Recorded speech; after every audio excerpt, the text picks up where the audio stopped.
Welcome, everyone. It's a Wrap with Rap. I am your host, Ron Rappaport. This podcast features extraordinary people who do special things to enrich our lives and people who have overcome major challenges and adversities in their lives to come out on top.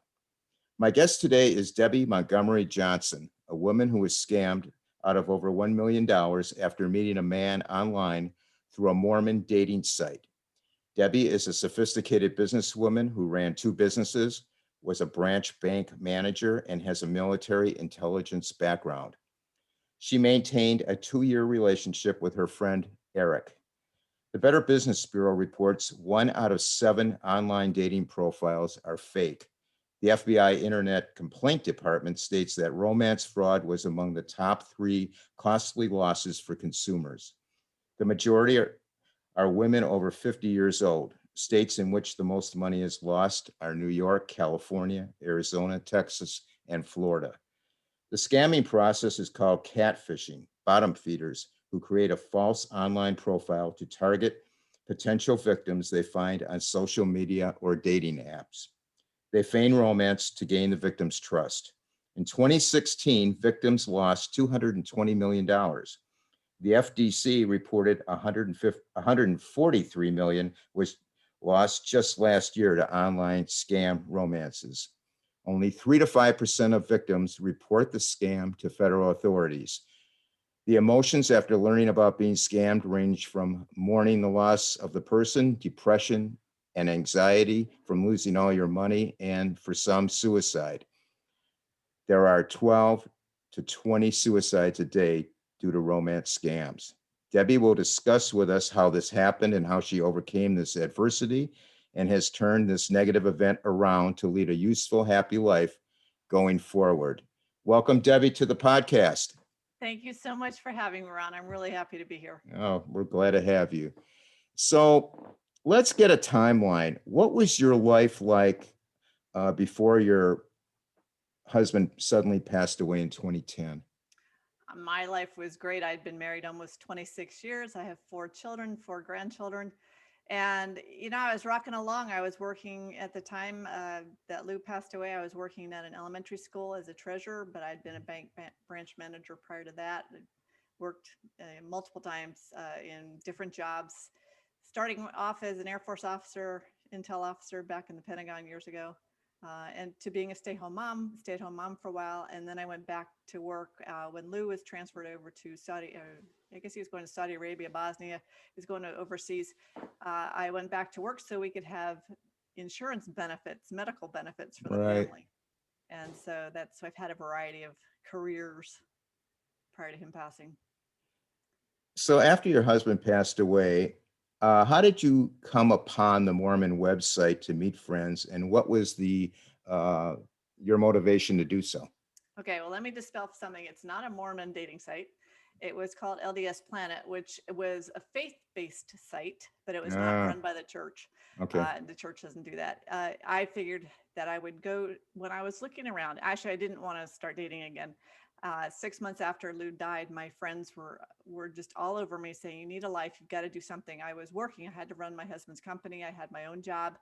I was doing a lot except getting over him passing. I was trying to be busy. And so my friend said, "You've got to get a life. You've got to start dating." Well, because I didn't consider myself a drinker, party, or any of that kind of thing, it was difficult for me to try to figure out how I was going to get out there and meet people. My old men friends at church really were my buddies because they'd all lost their wives, but they were 85 years old. A little So bit old, yeah. a little bit old, but Oh, they were really comfortable and friends, and they yeah. were really good for me. But I could also say, guys, I've got to go home and I'm tired. But when I went on to dating sites, I was looking for a place that would be safe, would Yeah. have people that would have similar backgrounds, similar faith-based things that people, again, for me, it was safety. It was security. It was something I could do from the security of my home. I called it kind of cyber stalking myself. I could look at profiles. And what I did find, though, which was interesting on all the dating sites, is that men over 50, 55 were not the kind of guys I was looking for, at least the pictures that I saw, because they were there in their wife beater t-shirts, you know what I mean, without the Yeah. sleeves, and Gotcha. or hanging on motorcycles. And I didn't mind that part, but they couldn't write worth a fifth grader, right word beans. And Just wasn't your type. it Got wasn't it. my type. My husband had been brilliant and a Right. former Air Force officer. And so I was looking for somebody to replace Lou. And I wasn't finding that until I was contacted by an international businessman. His name was Dr. Eric Cole.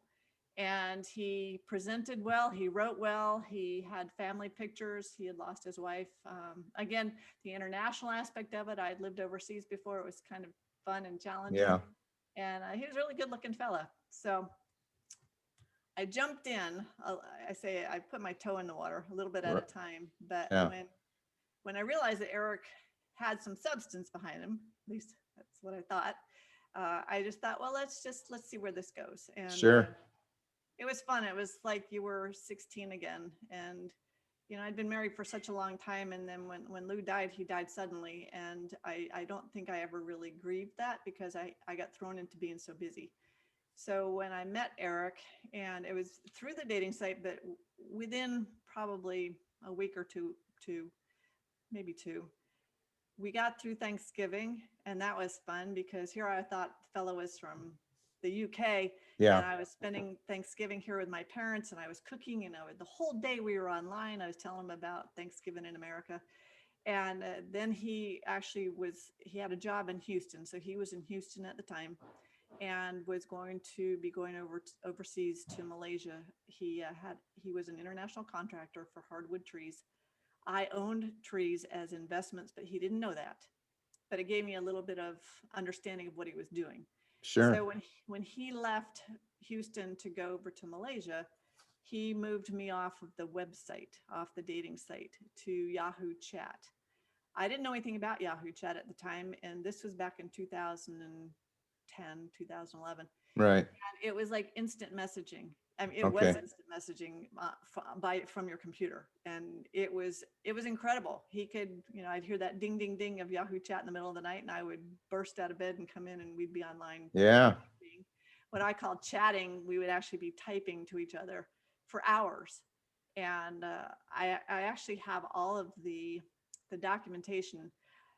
When we were chatting, I would copy and paste the chats into my online journal.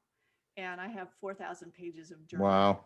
from that experience. All documented. All Yeah. documented. 5. I was thinking I was doing family history for the kids. Yeah. And so I have 5 printed volumes of family history of him. So it was really an extraordinary healing time for me. It was almost therapy. And I've got friends who are therapists, and they said they could have done it a lot cheaper. But So it's almost like a perfect storm situation. it was a perfect storm. Yeah. And he fed into it. And what I guess I've realized over the years is that because of the writing and the constant communication with him, I was able to get a lot of my grief feelings out. And I was able to tell him everything that I was going through with the company, the frustrations with my kids. And it was really fun. But it was, again, safe because I was here. He was not. I wasn't ready for someone physical to be here. Right. I could have used a hug, but I didn't want anybody in my life yet. So it was. Yeah, it makes was an sense. experience That makes of the sense. time. So his name was Eric. Now, was he the first person you met online? And what attributes, what was the main attribute that attracted you to him? He was the first one that I actually communicated with more than a couple of days. Mhm. And what I liked about him is that he wrote well, he presented well, he seemed to be well educated, his profile was solid. Again, I went into online dating thinking that everybody was transparent, that they were honest, that Right. the pictures that I saw were really them. He sent me pictures of his son, of his dog, of his sister, which was interesting. Also, he sent me pictures of where his home was. And I was in the Air Force, I was an imagery analyst. And so I had the ability to, look at Google Maps and all these things and try to figure out where things are. And I was looking at pictures that he sent to me, and in my mind, I'm thinking, okay, does that look like could be his house? Could it be this and that? And so there's a lot of things that went through my brain when I was trying to sort of vet him, figured out who it was. But at that point in time, I don't think you can really do it objectively because you're so enthralled with this new adventure again. And, Yeah. dating at 52 is really different than I didn't, I really didn't want to do it, but I figured it to get my friends off my back. It was something I wanted to try. And when you get thrown into that, now you've got someone that's telling you that you're kind and that you're sweet and that, it's too bad that what happened to your husband and your family. But now you're accomplished, you're pretty, you're smart, all those things that you doubted going into it, all those not enough things, Yeah. not pretty enough, smart enough, all that. It was so ridiculous because, I'd had such an accomplished life and I really felt better at 52 than I did at 16. But I still doubted. I still doubted because anybody who's been married for more than a year realizes, or even a week, realizes that you have your ups and downs and some Yeah. things are better than others. And, we'd had a lot of history for those 26 years. And so I needed to trust myself. And I really did. My heart was feeling happy when Eric and I were communicating. Well, let me ask you, Yeah. what did you and Eric talk about? Oh my gosh, everything. Yeah. I mean, he was a widower. And this is one thing going into the dating thing. I realized, or I felt that there was a difference between the guys that were divorced and the guys that were widowed. There was no baggage that comes with being a widow other than, grief. Yeah. And so he had the same stories. His story was that his wife was killed in a car accident and that he was raising a son. His sister was helping him. She was in England taking care of his son while he was away traveling. And so we talked about travel. We talked about companies. We talked about business plans of all things. I don't have a company myself. We talked about business a lot. We talked about what he was doing, and then many times there was a hiccup, there was a customs issue, a tariff issue, there was something going on that he was having trouble with. So of course I would Google that to try to figure out what it was. I had some legal background, and I wanted to make sure that I understood what he was doing. And then some of the things that didn't sound completely right to me, I chalked that up to, well, it's international. I've never done business in Malaysia. I don't know what it's like in India. When I would want Yeah. to Skype with him, or there was no FaceTiming back then, he said that he wasn't in a place where the internet connection was good enough. I lived in Europe. I had never lived in the Far East. So I trusted Yeah. that what he was telling me And it was, makes sense, yeah. So we talked about everything. You can imagine 4,000 pages of journal. Yeah. Everything from the grief process to how did his wife pass away? How did Lou die? What were our families like? And it was interesting too, because I got to know his sister, or a person pretending to be his sister. Yeah. And I would ask Mary, her name was Mary. I would ask Mary questions about Eric. And then I would ask Eric questions about Mary, trying to figure out who is this family and how would I fit into the family? Right. And I got to know his son, Kenny. And it was extraordinary. One night I had 3 Yahoo chat boxes open and I was typing between the 3 of them. Wow. And I typed pretty quickly. So, but I felt like I believed I was talking to 3 different people, and I might've been, but I thought it was a 10-year-old, the way he was talking and running around. And then I felt like I was talking to Mary as a woman, and then Eric would come on, or Eric's attorney would come on. There were a whole lot of characters in this A lot of story. things going on. Yeah. Did you make any plans to meet up in the United States? We did actually. We met early in October, November, and he was supposed to have been done by Christmas. So we made plans for him and the family to be here for the holidays. We were going to go over and visit my mom and dad. And I got to the point where I'd even gone down to the local Hampton Inn and made hotel reservations for Mary and Kenny and Eric. And I never saw travel plans on his part. He just, was telling me that he was going to finish up. Yeah. And that created a lot of up and down emotions, because I went through the planning process and getting the rooms, and then all of a sudden he's like, well, I can't come, something's come up. And so then I had to go cancel them, and it was this constant flip-flop. But I still had hope. I had hope that he would finish up and get there. Did you ever talk on the telephone? I know you said Skype wasn't available back then. We did a couple of times, but again, he was presumably over in Malaysia and Hong Kong, and between the time change and the connectability, when I talked to him, he did have a British accent, and that it was really all I needed to, have that play into the story. Right. He was from London, so it made sense that he had a British accent. So one of the terms to describe what the perpetrator did is called gaslighting, and the scammers use anywhere from 3 to 16 people to perpetuate the scam, and they work to change the victim's perception of reality. Now, describe for us how he did this to you and how he created this family feeling. Well, I find it very interesting. I've learned a lot over the years, and I work for an organization that deals with who I call survivors. It's not necessarily the same person doing it. They work in groups, and so it could be multiple people. There was one time after the scam was revealed, and I wished I had been a fly on the wall. I said, I really want to know how they do this, because it actually could be what used to be called the Yahoo Boys. Uh-huh. In my mind, it would conjure up, a group of young men in a cafe somewhere on computers. Now they actually are university trained in Nigeria, and they're in big call centers, and they have extensive notes. So they're keeping track of who's who and who's what. And, not realizing that all those really lovely things that he was saying to me, my darling, my love, my wife, all those, he never had to use my name. And that's how they do it. They can be Uh, talking to 200, 300, 1,000 people, and everybody thinks they're talking to them, but they never use your name, because that would be a really good way to get caught yeah, they would get all in the wrong confused. name. So So when was the first time Eric asked for money or a loan, and for what purpose? And did you suspect anything was strange about that? actually, the very first time was just a small amount of money, and it was because we were trying to get one of his buddies onto the dating site, and they were having trouble. This fellow was an engineer, and he was out of the country also. And at that point, it was so new to me, and of course, I went into it totally believing that these guys were real. And I thought, well, heck, let's get another guy on. There's, so many women on. Let's more men the merrier.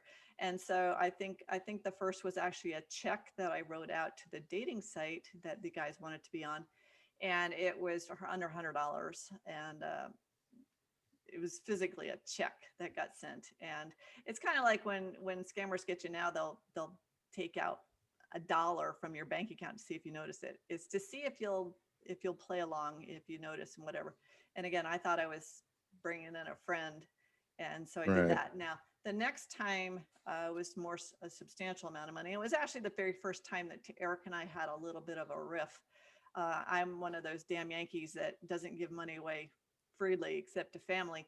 Right. And he was having some trouble with a power of attorney.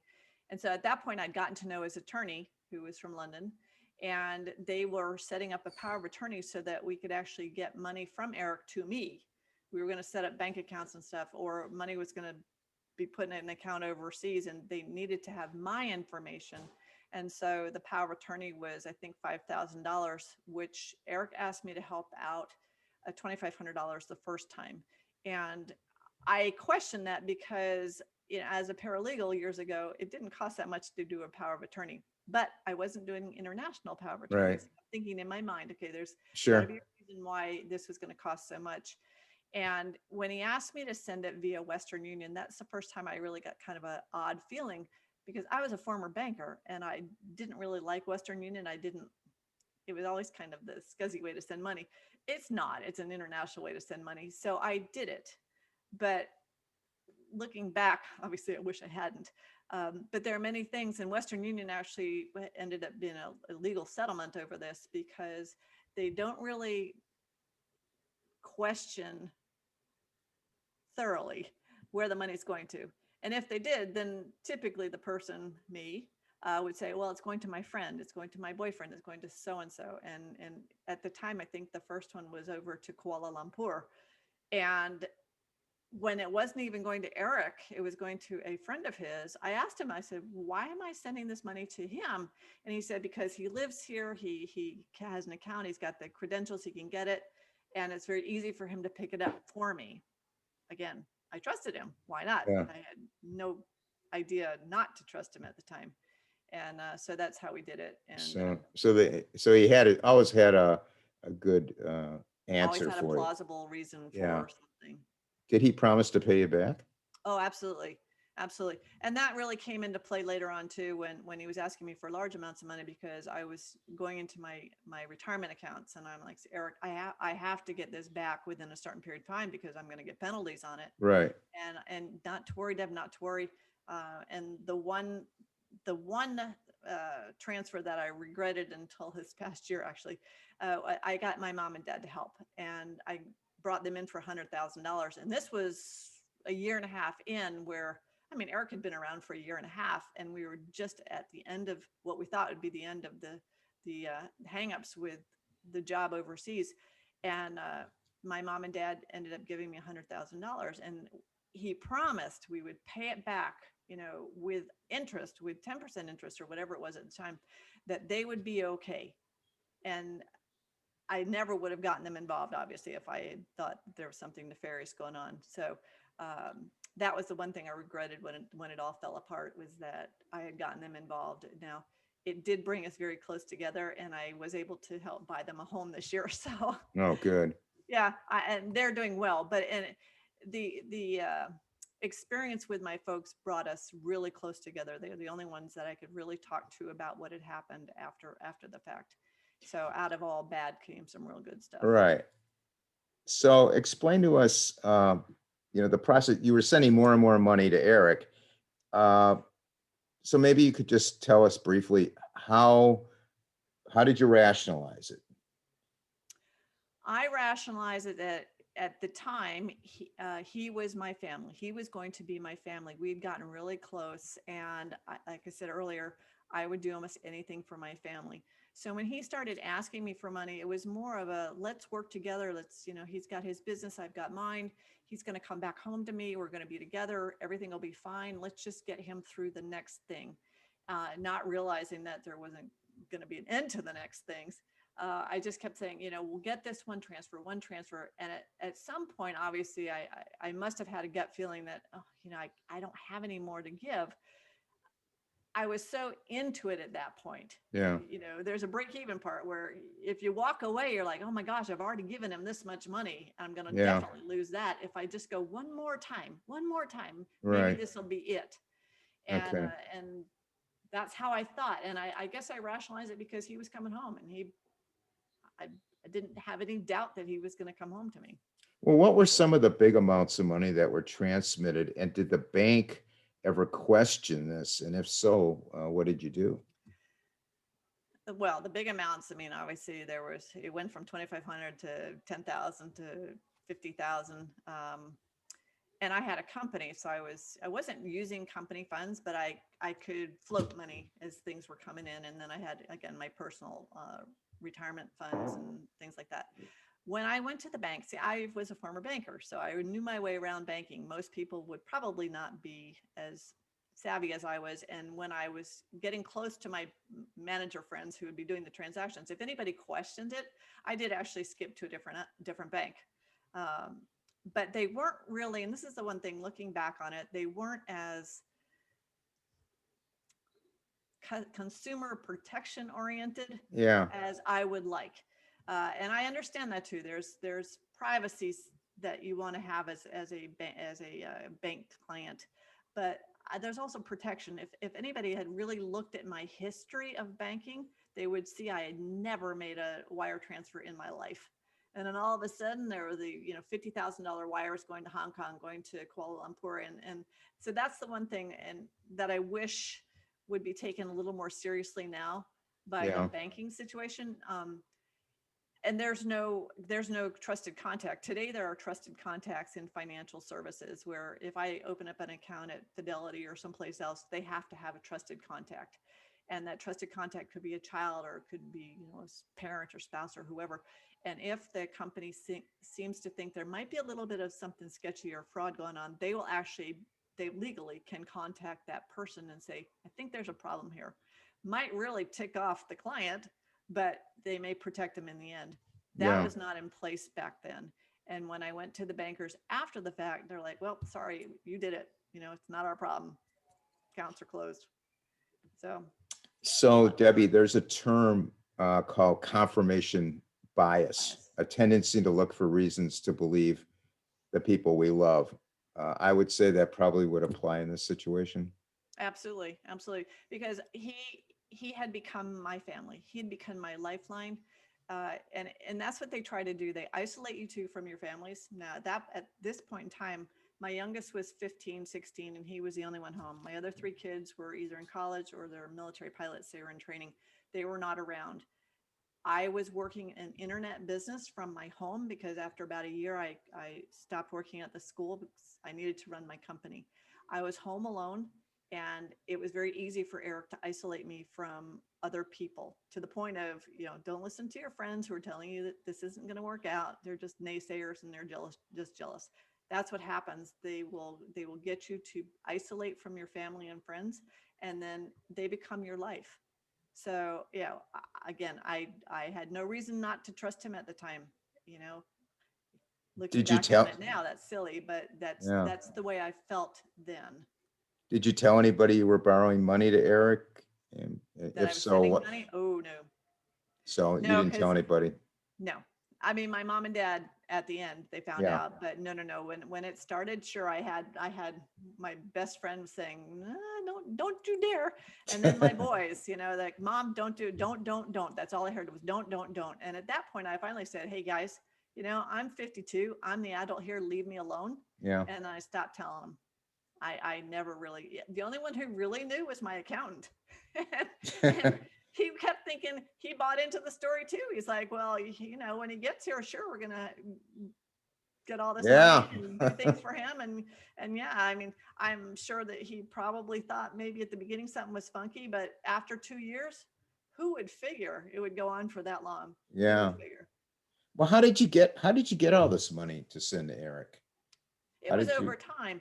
Yeah. But I had a business. And when I was 52, I had retirement accounts. I had investments I could sell. I had gold jewelry at the time. Any gold jewelry that you had that you weren't using, or weren't ever going to keep, you'd sell it for from dollars. So Yeah. I found it. I didn't have it sitting in the bank account. I found it. And that's what I want to tell everybody is you may not have it, but if it's for your family and you need to find it somehow, you do Yeah. find it. It's there. You'll find it. Yeah. What was the total amount loaned to Eric? It was 1,000. I wish $1,080,762. And Yeah. I have extensive documentation on Yeah. every single transfer. It's amazing. So what brought this situation to a conclusion? And did you manage to salvage any money? No on the money part, but what brought it to a conclusion was on September 10th, 2012. Eric was online that morning and he started a conversation with, how do you feel about forgiveness? And we had many spiritual discussions over those 2 years. And so I put on my spiritual hat and I started talking about it. And it's really, put your heart where your money, put your heart where your mouth is, put your money where your mouth is. And so for hours, we talked about forgiveness and then we got disconnected. And that wasn't unusual because he was, in the Far East and we got disconnected quite often. He came back later that afternoon, said, Deb, do you remember what we talked about this morning? Let's revisit. And so we did briefly. And then I finally said, Eric, is there something that I've done wrong? Why are we talking about forgiveness? And he said, Deb, I have something to tell you. And I need to know that you can forgive me for it because it's going to hurt you. And at that point, I'm thinking, well, you don't need to tell me. I don't really want to be hurt today. And he goes, I have a confession to make.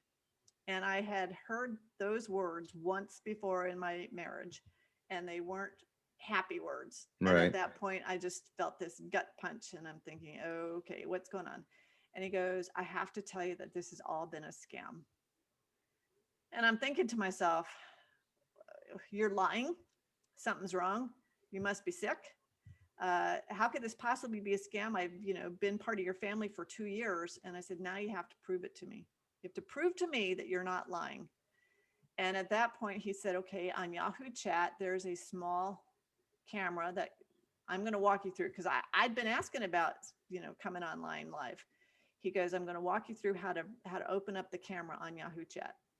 And I said, okay. And so visualize this. I have dual screens in my office here, and I'm looking at my handsome Brit on my screensaver. And on Yahoo Chat pops up this little camera, and now I'm looking at this dark-haired, dark-eyed, dark-skinned young man with a huge smile on his face. And I'm thinking, oh my gosh, what has just happened here? And it wasn't my Eric from London. It Right. was a young Joseph from Nigeria. And I in an instant, and this was a godsend to me, my story was separated from my heart, from my head. My logic kicked back in. I had my cell phone right beside me. I took a picture of that screen. So I do have one picture of the real guy, and I actually written a book that's in my book. It's the only picture that I have of him. And at that point, I'm thinking, okay, so how do I get him caught? How do we arrest him? How do we catch him? How do we stop him? How do we do whatever we can? But I didn't let on to that, because you can imagine I'm so emotional. Sure. I mean, not showing him that. I Right. never showed that to him, but inside I was just a mess. I really felt like it was worse than when my husband died, because when Lou left here on a Wednesday and was traveling, Thursday morning I got the call that from my oldest son that said, "Mom, Dad just died." I didn't see him after Lou left on Wednesday. I never saw him again. When Eric confessed like that, I'm thinking, what in the world has just happened to me? I'm part of it now. How can I get back my money? How can I stop this guy? And I kept it going. I kept in contact with him, thinking, I've watched TV. I know what the FBI can do. We can catch him. We can catch him. And so I let him think that I wasn't going to do anything, because I don't know. I was just so disappointed. Yeah. And just, like I said, I felt like the rug got pulled out from underneath No, me. But sure. this time I was part of it, because I had contributed to the whole situation. Um, so that's how I found out that it was a scam. He actually confessed, and I would tell you that 90%, 99% of scammers don't confess. Yeah. So I asked him. I said, why did you confess? And I'm honestly very grateful that he did, because if he hadn't, I would have felt that he had died, like Lou did, just gone away. Yeah. Um, he told me that he had to confess because he felt like was developing feelings for me, and he just couldn't do it anymore. And that might be part of the scam. I don't know. But you know what? That was something that I had to accept and be grateful for, because, like I said, if he had just ghosted me, completely disappeared, I'd still be out looking for him. As Well, many, at least it brought some closure to this thing. it was instant closure, but Yeah. it opened up a whole new can of worms. So did you report this to the authorities? And if so, what was their reaction?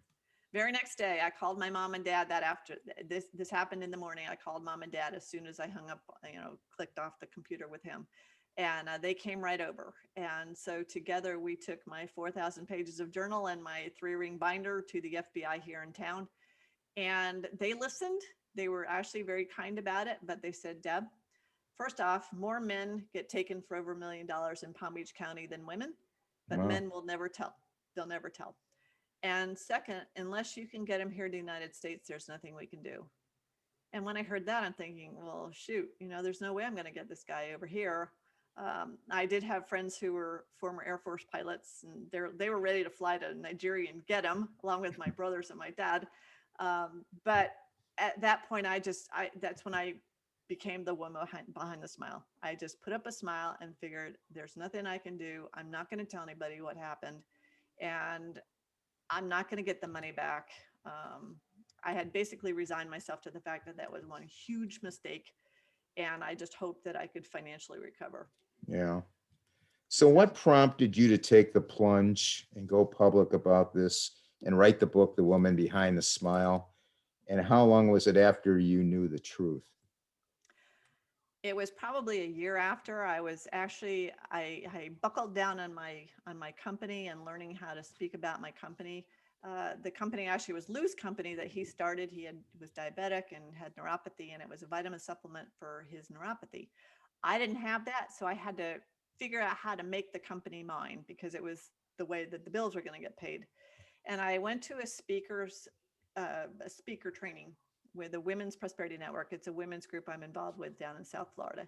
And I went in thinking I was going to speak about my company. I was going to learn more about presenting the supplements and how be a better effective, more effective president of a company.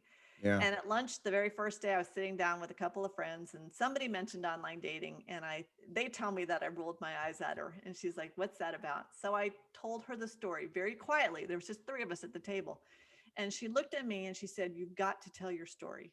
I'm like, "Oh, not on your life." And then another friend comes up who heard part of it, and she said, "You have to tell the story because my mom lost $80,000 and will never tell." Then I Wow. found out that another friend of mine had been in a relationship for a year, and it turned out the man had a family somewhere else. She was never going to tell. So I get all these women telling me about these scam stories, and they're like, "Deb, you have to speak up." So over that weekend, instead of speaking about my business, I came up with a story at the end of the weekend. I presented to them. I said, "I'm inviting you all to the world premiere of The Woman Behind the Smile." And it was a movie. And I told them what had happened, and the room was dead silent. And they're like, "When's it coming out?" I said, "I just made that up." They said, "No, no, no. You've got to do that. You've got to write your book. You've got to get this word out because too many people are being taken every day Yeah. and no one talks about it." Like the statistics you gave at the very beginning, Yeah. 1 in 10 might say something, but they won't really tell you the truth. The Right. numbers are phenomenal. I mean, the black, I don't even know what to call it, the black web or whatever. The scammers are bringing in billions of dollars, Yeah. The dark trillions of web. The dollars, dark web. the Yeah. dark web. And it is a huge, huge problem around the world. And COVID and the pandemic has only gotten more people scammed. The scammers did not go on vacation. They did not Yeah. isolate. They are out in a big way. Yeah. And so I came out because I wanted to prevent one person from being taken, or I wanted to help one that had been taken learn how to recover. Because somehow I was able to get through it and actually started dating.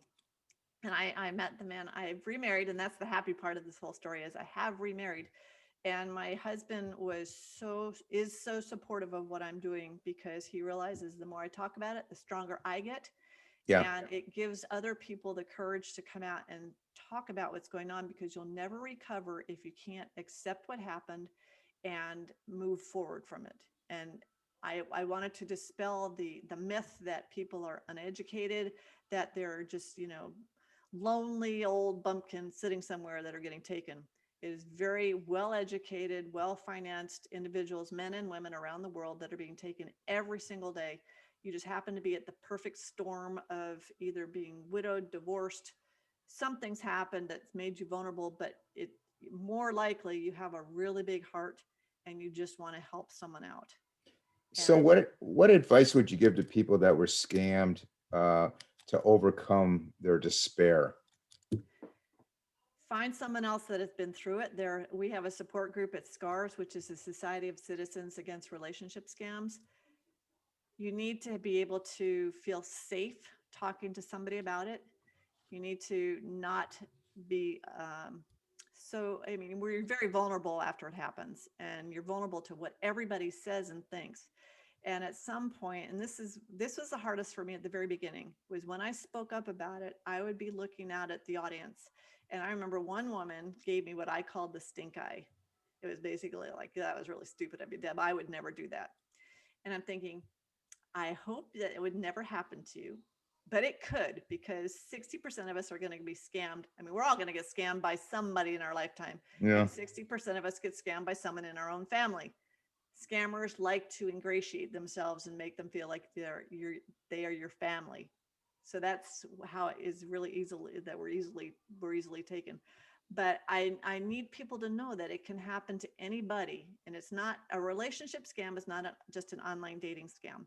It is a game with friends scam. I have a woman in Vietnam that got taken on a translation app.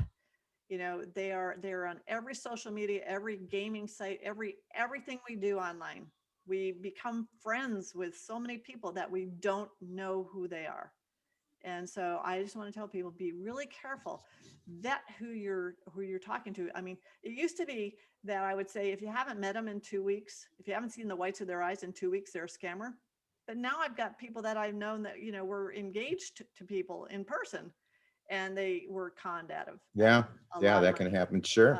So you just online, particularly, don't trust anybody. Don't Right. friend request. I mean, they're very good on, especially on Facebook, trying to get into women's groups. They friend one person, and now they're mutual friends with people.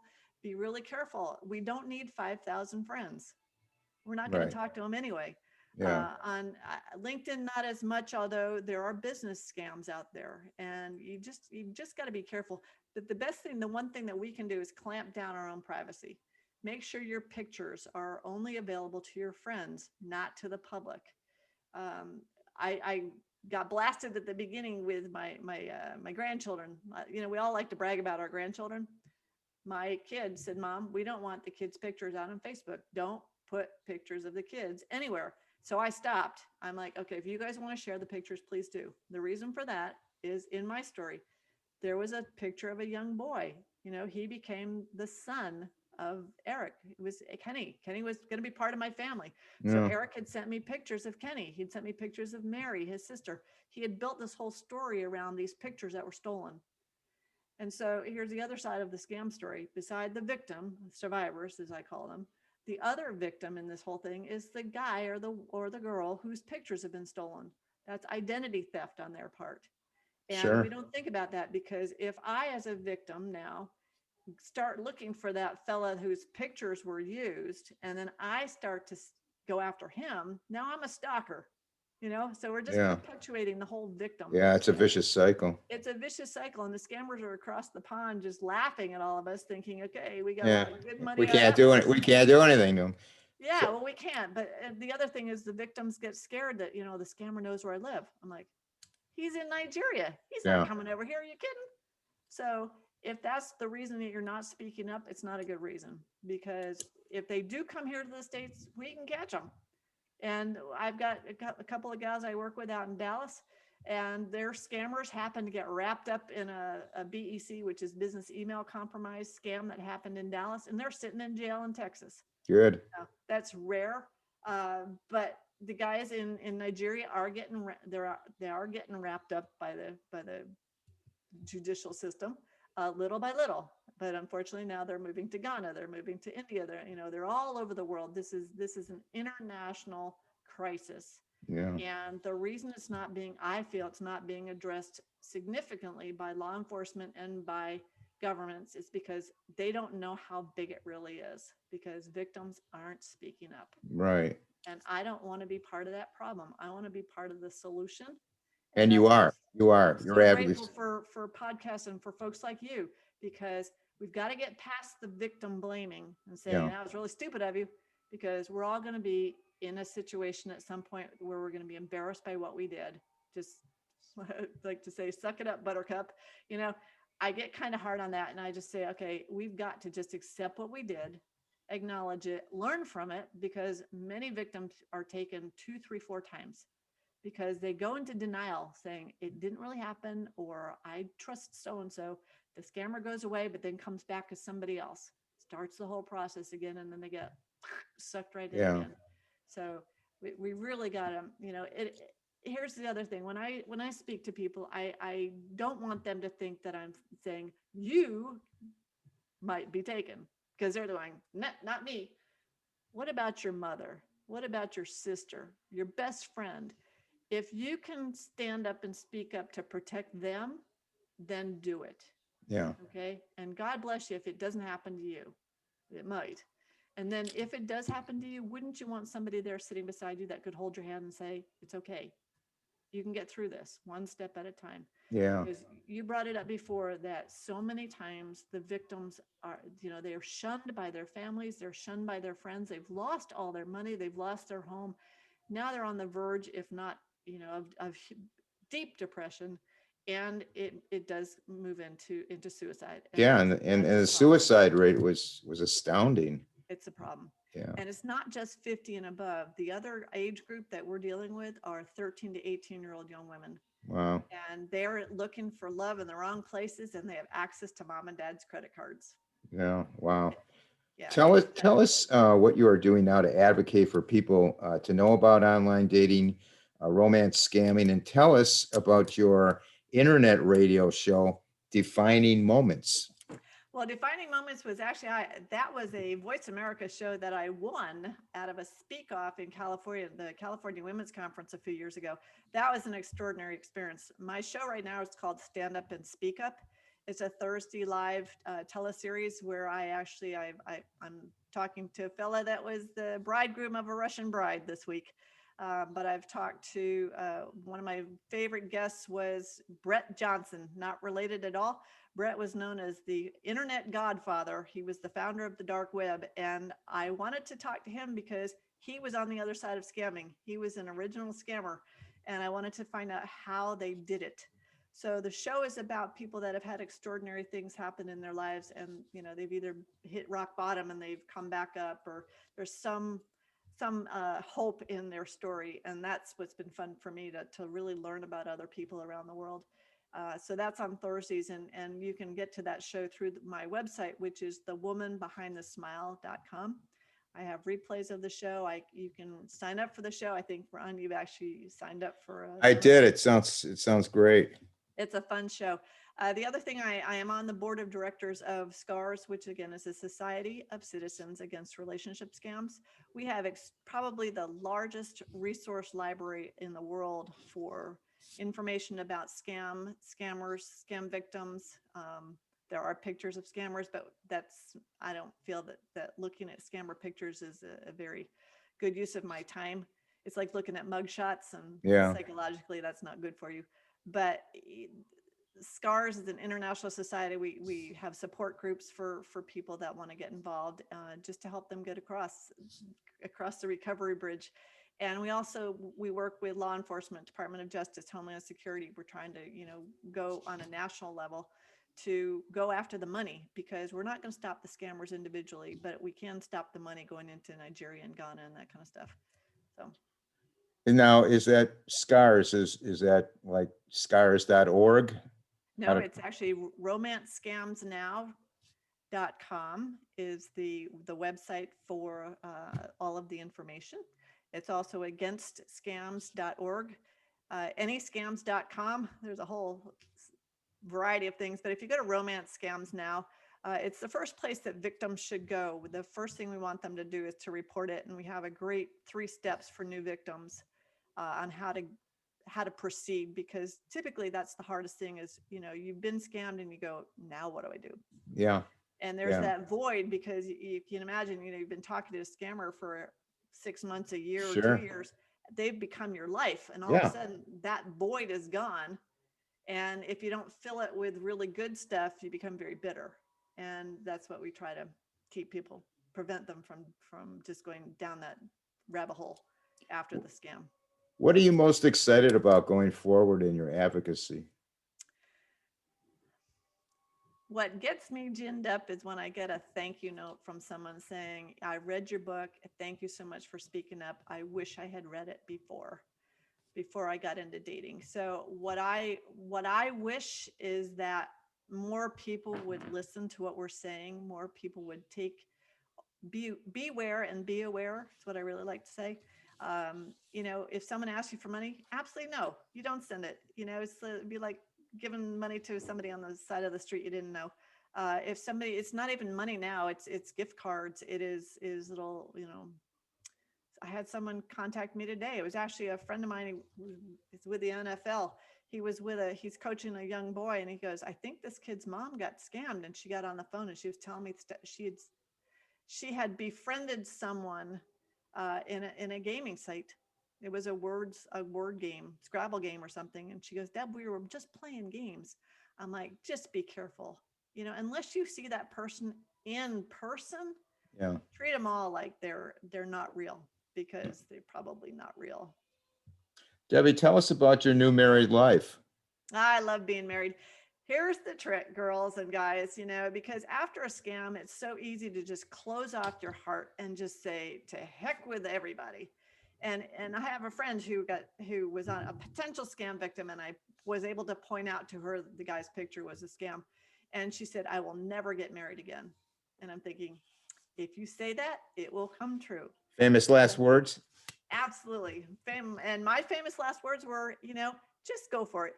Even falling in love again, you're going to get hurt. Falling in love is a beautiful thing, but you take a chance of getting hurt in person too. But if you don't take the chance, you'll never fall in love again. And I love being married the second time around. I mean, first marriage was good. This time around, I'm at a different age. I don't have kids at home. We built our companies and we sit and watch Netflix together and hold hands. It is phenomenal. He's darling. Awesome. Debbie, where can people contact you? My website again is thewomanbehindthesmile.com. And if this is really important to me, if someone has been a victim or there's a family member of a victim, they need to reach out to me. Please write to me at Debby, Debby, at thewomanbehindthesmile.com.